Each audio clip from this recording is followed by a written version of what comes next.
runs around and he hits people in the face with books. Nobody forces him to. And if you remember our episode on Rosencrantz and Guildenstern Are Dead, you'll remember that that is the response that Guildenstern has when he finds out that he's stuck in a production of Hamlet. Kant, however, would be more concerned. Kant thought that being able to do other than what you do is essential for morality. If you aren't free in that sense, then you can't be morally responsible. You can't blame or praise anybody if their actions are determined. You can't say that somebody is bad for murdering someone or hitting them in the face with a book if they literally could not have done otherwise. You might as well blame them for their hair colour or their skin colour. They have as much control over that. Kant thought that determinism would be the end of all morality if true. So he needed a way to get out of it, which might apply to Anderson. And if you know your Kant, you'll have heard of his famous distinction between the noumenal and the phenomenal world. The phenomenal world is the world as we experience it. The noumenal world is the world as it is in itself, independent of any experience. We don't know what that is like, and we could never know, because by definition it is beyond our experience. Determinism's opening gambit is that the world appears to be determined, and that appears, Kant would say,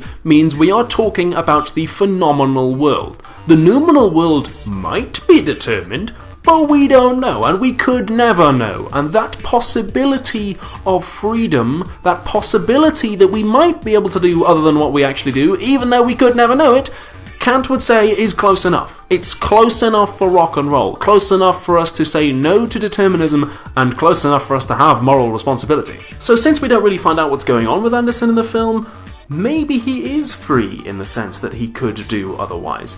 Reading interviews and promotional material tells us that he is inside an experiment, but we don't know who set that up, or where it is, or where he came from, or even if he's actually human at all. We only have our experiences of his world, and those experiences are only 15 minutes long, so maybe that's enough for us to say that he could act freely. Maybe he will escape from whatever he's in by doing something other than what the system makers determined he would do. What do you guys think? What does Mouse X say about Humean and Kantian answers to determinism, and which one do you agree with? My thanks to Mr. Justin Tagg for giving me permission to talk about his film. If you haven't seen it already, then it is good, I recommend it, and you will find links to it in the description. And for more philosophical videos every Friday, please subscribe.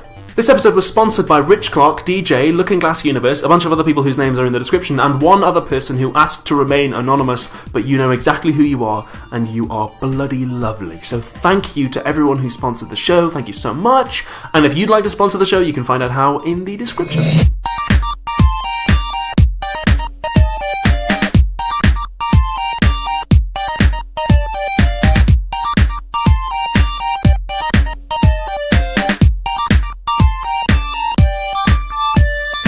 And since I just did the sponsorship announcement, you've all gone. Nobody watches this part of the video. I could say anything I want in this bit of the video and no one would ever see it.